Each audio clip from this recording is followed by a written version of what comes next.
ఆదిత్యోర్కోర్విర్భాస్కరశ్చ దివాకరః మార్తాండసహితా హేళి తీక్ష్ణాం శున్మిహిರೋ రవిః యః కర్తా జగతాం భర్తా సంహర్తా మహాసాం నిధిః ప్రణమామి తమాదిత్యం బహిరంతస్తమోపహం. సర్వమంగళ గుణ సంపూర్ణుడగు నిన్ను సర్వమంగళ గుణ సంపూర్ణుడగు నిన్ను నరులు దేవునిగా గణరయుగాక. రమనామము భవత్సోమ భంజన దివ్య తారక నామమయీ జనరుగాక. 10 కొంపలును లేని పల్లెనైనను రామభజన మందిరముల వరలుగాక. కవులెల్లని దివ్య కథలెన్ను రీతుల కొనియాడి ముక్తిగై కొండ్రుగాక. ఎట్టి వ్రాతయు శ్రీరామ చుట్టబడక వ్రాయబడకుండుగావుత. రామవాక్యమనిన తిరుగనిదని అర్థమగునుగాక. రమ్య గుణధామ రఘురామ రామ రామ. విశ్వావసునామ సంవత్సరంలో చైత్రశుద్ధ నవమి ఏప్రిల్ నెల 7వ తారీఖు ఆదివారం రోజున శ్రీరామనవమి వచ్చింది. అన్ని పండగలలోకి కూడా మొట్టమొదటి పండగ వైష్ణవ శైవ భేదం లేకుండా అందరూ పూజించేటువంటి దేవుడు రామచంద్రమూర్తి. అటువంటి సీతారామ కళ్యాణం మరి ఏప్రిల్ నెల 7వ తారీఖు ఆదివారం రోజున శ్రీరామ నవమి, సీతారాముల కళ్యాణం. అయితే ఈయన ఎవరు? సూర్యవంశ పుత్రుడు. సూర్యవంశం నుంచి పుట్టినవాడు రామచంద్రమూర్తి. మరి ఆదివారం కూడా సూర్యుడికి ప్రీతి అయినటువంటి రోజు.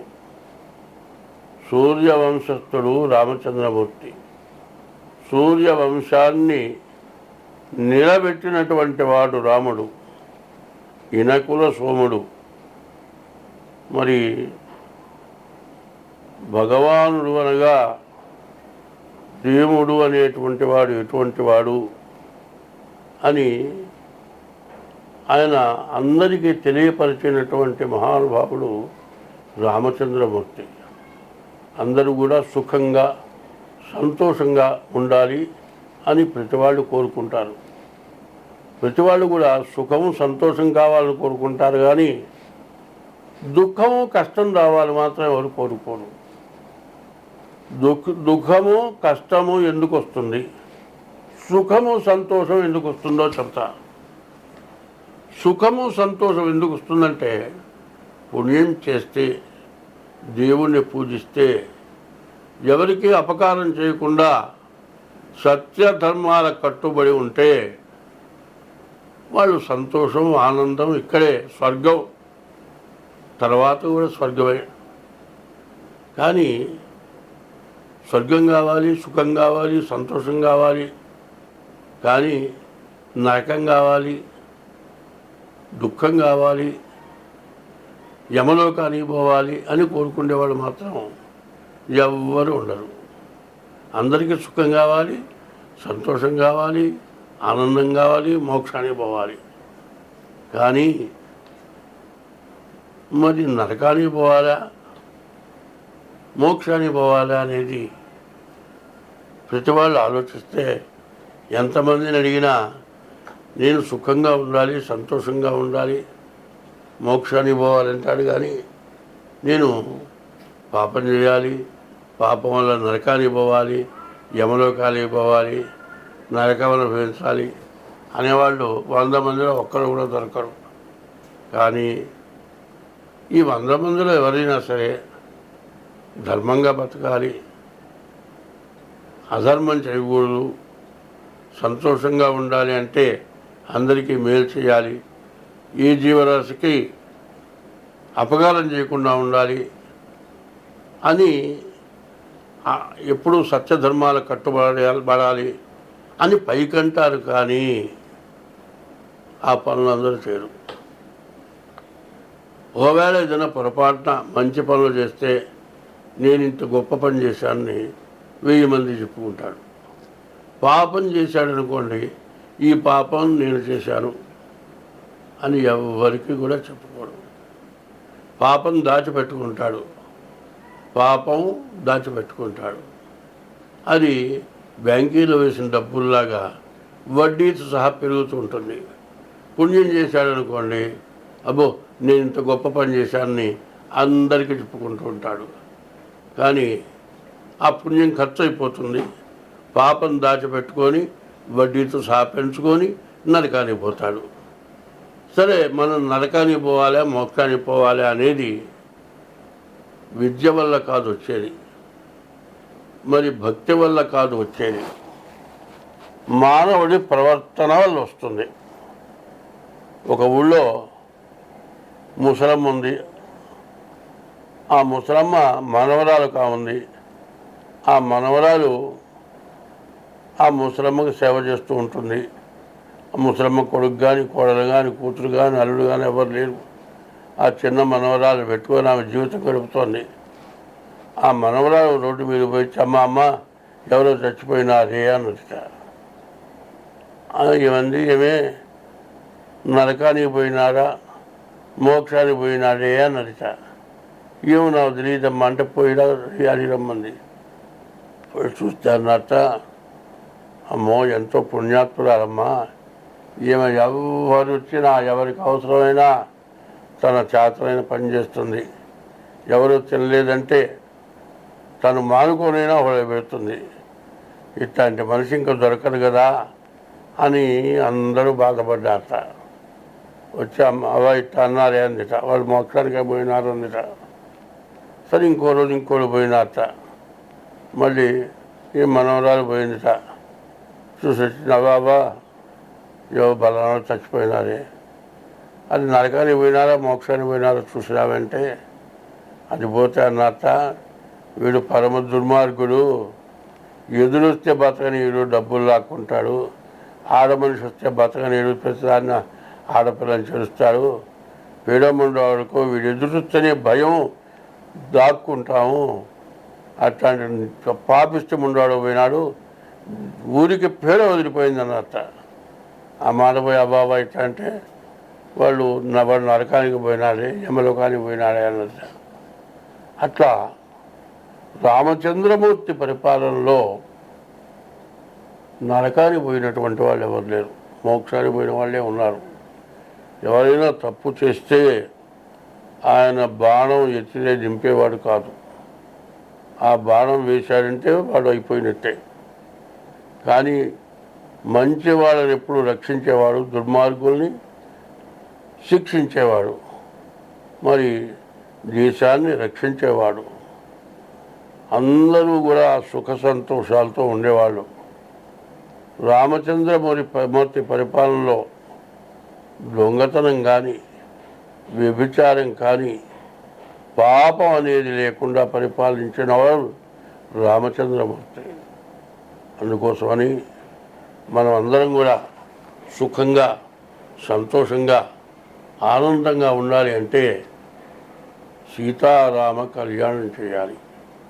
ఈ సీతారామ కళ్యాణం చేస్తే ఏమవుతుందంటే, కళ్యాణో కమనీయ రూప విభవౌ కల్పద్రుమౌ శ్రీపదౌ కంజాక్షో కనకోపమాంబరధరౌ కంజాననౌ కామినౌ కళ్యాణ ప్రమదప్రదౌ కవినుతౌ కస్తూరికా చర్చితౌ శ్రీదౌతౌ శుభదంపతీహ భవతాం శ్రీజానకీ రాఘవౌ. శ్రీకళ్యాణగుణావహం రిపుహరం దుస్వప్నదోషాపహం గంగాస్నాన విశేష పుణ్యబలదం గోదానతుల్యం నృణాం ఆయుర్వర్ధనముత్తమం శుభకరం సంతాన సంపత్ప్రదం నానాశాస్త్రసుసాధనం సముచితం పంచాంగమకర్ణ్యతాం. ప్రతి వ్యక్తి తలలో ఉన్నటువంటి వెంట్రుకలు ఒక్కొక్క వెంట్రుకకి మీరు మందరమంత పాపం అంటుకొని ఉంటుందట. అటువంటి పాపం పోవాలి అంటే సీతారాముల కళ్యాణం చేసిన తర్వాత ఆ అక్షతలు నెత్తిన వేసుకుంటే సమస్త పాపాలు కూడా పోతాయట. ఆ సంవత్సరం అంతా కూడా ఆనందంగా సుఖ సంతోషాలతో ఉంటాం. 7వ తారీఖు ఆదివారం, మరి సూర్యుడికి సంబంధించిన వారం. మరి ఈ సంవత్సరానికి రవి సూర్యుడే రాజైనాడు. మరి సూర్యపుత్రుడు రామచంద్రమూర్తి, సూర్యవంశపుత్రుడు. అటువంటి రామచంద్రమూర్తి కళ్యాణం జరగటం చాలా విశేషం. అందరూ సీతారామ కళ్యాణం చేయలేకపోయినా సీతారామ కళ్యాణం దగ్గరికి వెళ్ళి కళ్యాణం 2 కళ్ళతో చూచి ఆ రామచంద్రమూర్తి కళ్యాణ అక్షతలు ఎవరైతే శిరస్సున ధరిస్తారో వాళ్ళకి ఎటువంటి దోషాలు, ఎటువంటి పాపాలు కూడా అంటవుట.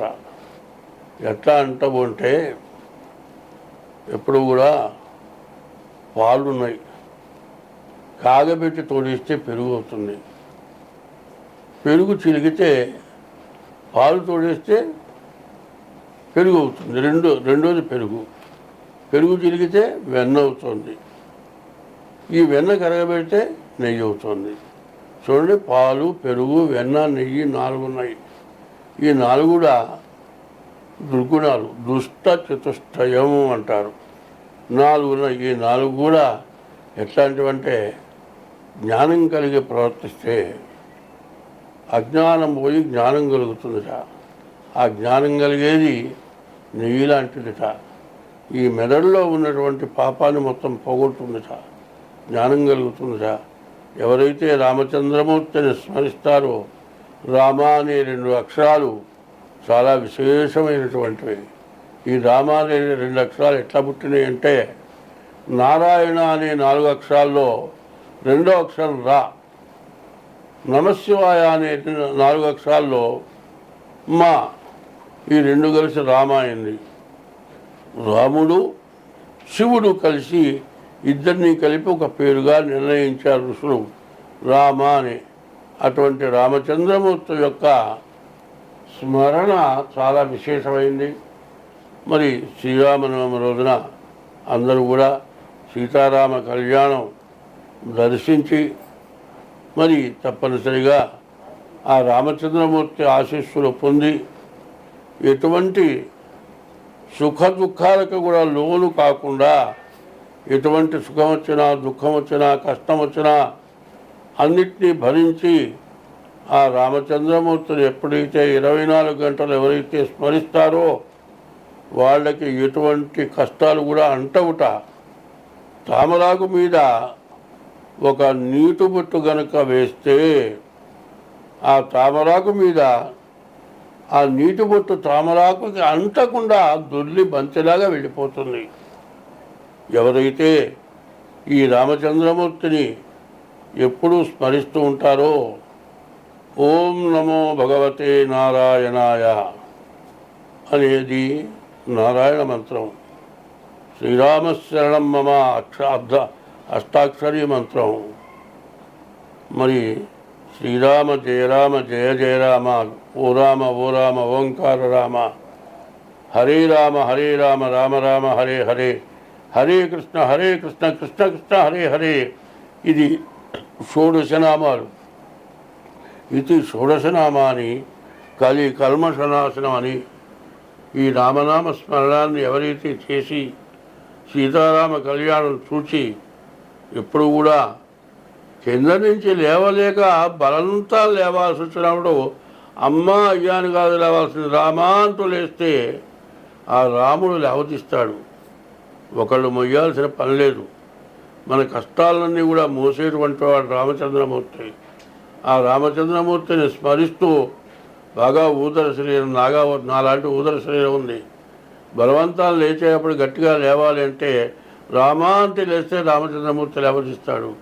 కాబట్టి అటువంటి రామచంద్రమూర్తిని స్మరిస్తూ రామచంద్రమూర్తి కళ్యాణం చూచి అందరూ కూడా సుఖ సంతోషాలతో ఉండాలి అని స్వస్తి. 2025 ఏప్రిల్ నెల 5వ రాశి సింహరాశి. సింహస్యాధిపతి సూర్య. సింహరాశికి అధిపతి సూర్యుడు. ఈ సింహరాశికి చాలా ఎక్కువగా కష్టాలు కనబడుతూ ఉన్నాయి. ఈ సింహరాశికి చెప్పాలి అంటే 2 గ్రహాల వరకే బాగున్నాయి. మిగతా గ్రహాలు ఏవీ బాగాలేవు. చదువుకునే పిల్లలకు కానీ, ఉద్యోగస్తులకు కానీ, వ్యాపారస్తులకు కానీ, ఎటువంటి వ్యాపారస్తులకైనా సరే చాలా కష్టభరితంగా ఉంది. కానీ ఒక్కడిగా మాత్రం బాగుంది. ప్రేమించి పెళ్లి చేసుకునే వాళ్ళకి చాలా బాగుంది. వాళ్ళది అనుకున్నది అనుకున్నట్టుగానే జరుగుతుంది. కానీ మళ్ళీ వెంటనే లేదు. పెళ్ళయిన తర్వాత వారం తిరగకుండా విడాకులకు బయలుదేరుతారు. ఎందుకంటే శుక్రుడు బాగున్నాడు కానీ కాలసర్పదోషం ఉంది. ఈ కాలసర్పదోషం ఎంత వేధిస్తుందంటే సినిమాలో పాట రాశాడు, ప్రేమ పక్షులం మనం ఎవరేమన్నా ఇక వినమన్నారు. అట్లాగే పెద్దవాళ్ళు పెంచి పెద్ద చేసి చదువు చెప్పించి ఉద్యోగం ఇప్పించి నువ్వు బాగా బతకరా మమ్మల్ని బతికించడానికి పంపిస్తే వీడు అక్కడ పోయి ప్రేమిస్తాడు. ప్రేమించి నాకు ఇష్టమైన అమ్మాయిని చేసుకుంటా కానీ మీకు ఇష్టమైన అమ్మాయిని నేనెట్లా చేసుకుంటానంటాడు. ఇష్టం కావాల్సిందే కాదంటలా. పెద్దవాళ్ళు నిర్ణయించిన పిల్ల నీకు ఇష్టమైతే పెళ్లి చేసుకో. అంతేగాని నీ సొంతగా నాకు ఇష్టమైంది నేను ఈ పిల్లని చేసుకుంటాను అంటే అది పద్ధతి కాదండి. ఎగర్తించి చేసావనుకో, చేసిన తర్వాత నెల కూడా కాపురం చేయరు, కోర్టుకెక్కుతారు.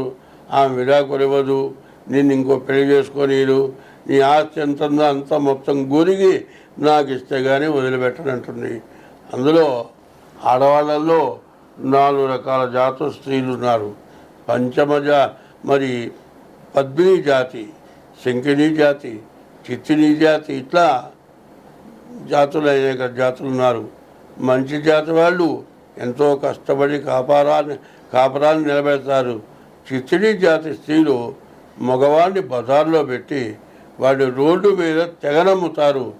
ఎంత చండాలమైన అవమానం చేయాలో అంత అవమానం చేస్తారు. ఇంత ప్రేమించాలంటుంది, పెళ్లి చేసుకున్నానంటుంది, పెళ్లి చేసుకుంటుంది. ఏమో ఇంతలోకి వదిలిపెట్టామంటే వీడు మగాడు కాదంటుంది.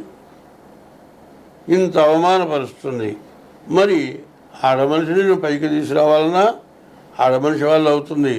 నిన్ను పనికిరాని ఎదవం చేసి నీ అంతటా నువ్వు ప్రాణం తీసుకునే పరిస్థితి తేవాలన్నా కూడా ఆడమనిషి చేతిలో ఉంది. కాబట్టి ఎవరైనా సరే పెద్దవాళ్ళు నిర్ణయం చేస్తారు. కొంతమంది ఏం చేస్తారంటే అమ్మా నడువు ఒకసారి అంటారు. నడవమంటే అబ్బో వీళ్ళంతా నన్ను పరీక్ష చేస్తున్నారంటారు. అది కాదు పరీక్ష చేయటం. అధికాలు ఆనకుండా నడిస్తే ఆమె కుటుంబానికి సహజమైన స్త్రీ కాదు అని అర్థం. అందువల్ల జాగ్రత్తగా చూసి వివాహం చేసుకోవాలి. ఆ వివాహం చేసుకున్న తర్వాత ఇబ్బంది లేకుండా ఉండాలి అంటే సింహరాశిలో మగవాళ్ళు కానీ ఆడవాళ్ళు కానీ చాలా జాగ్రత్త వహించి మీ జాతకం చూపించుకొని జాతకంలో దోషాలుంటే పోగొట్టుకొని కాలసర్పదోషం, షష్టాష్టక దోషం, కుజ దోషం ఇట్లాంటి దోషాలు లేకుండా వివాహం చేసుకుంటే మీరందరూ కూడా బాగుంటారు. స్వస్తి. మరి ఎయిడ్స్ వ్యాధి వల్ల చాలామంది చచ్చిపోయినారు. మందు తెలుసుకునే లోపల పాము విషంతో ఎయిడ్స్ వ్యాధి తగ్గింది. ఈ మధ్య కరోనా వ్యాధి వచ్చిందండి. కరోనా వ్యాధికి తేలు విషంతో కరోనా వ్యాధి తగ్గుతుంది. అన్ని మందుల కంటే పాము విషము, తేలు విషము విపరీతమైన ఖరీదు పెరిగింది. అంటే పాము కంటే, తేలు కంటే మరి దుర్మార్గులు, చెడు మనుషులు ఎవరైతే మానవులనేది అర్థం చేసుకోవాలి. మన యొక్క శరీరంలో ఏ భాగమైనా పాముకు కానీ తేలుకు కానీ ఉపయోగపడుతుందా? ఉపయోగపడదు. ఎందుకంటే శాస్త్రం ఉంది, శివుడు ఆజ్ఞ లేనిదే చీవైనా కుట్టదట. అది ఏం చెప్పారంటే బ్రాహ్మణానాం అనేకత్వం, బ్రాహ్మణులు ఏకత్వంగా ఉండట. సర్పాణం అది నిద్రయోహో, సర్పాలు 23 గంటలు నిద్రపోతాయి. 1 గంట మెలుగుతూ ఉంటేనే దేశంలో జీవరాశులకు ప్రమాదం. బ్రాహ్మణానాం అనేకత్వం, సర్పాణం అతి నిద్రయోహో, గజానాం మందబుద్ధిచ్చ, ఏనుక్కి మందబుద్ధి ఉంటాం. త్రిభి లోకోపకారక, ఈ 3 గ్రహాలు 3 జీవరాశుల వల్ల లోకానికి ఉపకారం జరుగుతుందని చెప్పుంది. ఎందుకంటే ఇక్కడ మాట్లాడారు అక్కడ బయట మరి ఈ 3 రకాల ఇబ్బందులు కూడా రాకుండా దేవుడు జన్మనిచ్చి పుట్టించాడు. మరి ఇప్పుడు మానవుడి వల్లే దేశం నాశనం అయిపోతుంది. ఎట్లా దేశం నాశనం అయిపోతుందంటే ఒకటి చెబుతా, గుర్తుపెట్టుకోండి. మరి రష్యా ఉంది, రష్యాలో ఉన్న భాగమే ఉక్రెయిన్. ఉక్రెయిన్ రష్యా అన్నదమ్ముల్లాగా విడబడ్డాయి. వాళ్ళలో ఏదో కాస్త భాగ పంపిణీలో తేడా వచ్చినాయి. ఉంటే వాళ్ళు సర్దుకుంటారని మిగతా దేశాలని కలిసి ప్రోద్బలం చేసి యుద్ధంలో ఉక్రెయిన్ అమెరికా మొత్తం నాశనమైన దాకా, కొట్టుకున్న దాకా చిన్న చిన్న దేశాలని కూడా ప్రోద్బలం చేసి ఉక్రెయిన్ని, రష్యాని ఎందుకు పనికిరాని స్థితికి తీసుకొచ్చినాయి. ఇప్పుడున్న పరిస్థితి ఎట్లా ఉందంటే మనకంటే తక్కువ వాళ్ళని చూసి మనం బాగున్నామని సంతోషపడే పరిస్థితి లేదు. మనకంటే గొప్పవాళ్ళని చూసి వారిలాగా ఎట్లా పైకి వస్తామని దురాశ బాగా పెరిగింది. పైన ఇంకోటి ఏంటంటే భారతదేశం ఇదివరకంటే బాగా పైకి వస్తుంది. అమెరికా, రష్యా మీద కూడా అధికారం చూపించే స్థితికి ఇండియా వస్తుంది. కాబట్టి ఇండియాని ఎట్లా నాశనం చేయాలి. నిన్నదాకా కొట్టుకున్న అమెరికా, రష్యా కూడా ఏకమై ఇండియాని పాడు చేస్తుందేమో నేను చెప్పలేను. ప్రపంచ యుద్ధం వస్తుందేమో చెప్పలేము. కాబట్టి భారతదేశం ఎప్పుడూ కూడా సామరస్యమైనటువంటి పరిపాలన చేసిన దేశం, స్నేహహస్తాలను చూపించిన దేశం. విదేశాలకు స్నేహస్తం చూపిస్తే మన దేశంలో మనం కొట్టులాడుకుంటున్నాం. కాబట్టి ఇటువంటి పరిస్థితులు రాకుండా ఉండాలి. ఎందుకంటే వివరంగా చెప్పేది ఏంటంటే 2027 వరకు కూడా నవనాయకులు సరిగా లేరు. పాపగ్రహాల పరిపాలన ఎక్కువగా ఉంది. అట్లాగే కేంద్రంలో పాప సంబంధమైన వ్యక్తుల పరిపాలన, రాష్ట్రంలో పాప సంబంధమైన వ్యక్తుల పరిపాలన, అధికార పక్షంలో ఒకళ్ళకొకళ్ళకి పేచి. మరి కేంద్రంలో అంతే, రాష్ట్రంలో అధికార పక్షంలో కూడా ఒకళ్ళకొకళ్ళకి పేచి. దీన్ని ఆసరా తీసుకొని మరి అధికార పక్షం కాకుండా ప్రతిపక్షం తగాదాలు పెరుగుతున్నాయి. సరే, అట్లా ఉంచితే మరి ఉద్యోగస్తులు ఉన్నారు. ఈ ఉద్యోగస్తులంతా కూడా అధికార పక్షానికి సహకరించే లక్షణం ఉంది. వాళ్ళకి వీళ్ళకి తేడాలు వస్తున్నాయి. మరి జనంలోకి వచ్చేప్పటికల్లా భార్యాభర్తల్లో కూడా తగాదాలు పెరుగుతున్నాయి. తండ్రికి కొడుకు అన్నం తింటాను ఒక బొచ్చ తెచ్చిచ్చాట. వాడు ఆ బొచ్చ కడుక్కొని ఆ బొచ్చలో అన్నం పెట్టుకుని తినాలట. ఒక బొచ్చ మనవడు తెచ్చాట. మనవడు తెచ్చి తండ్రి చూశాట, అరే నాయన ఎందుకురా బొచ్చ తెచ్చావు అన్నట్ట.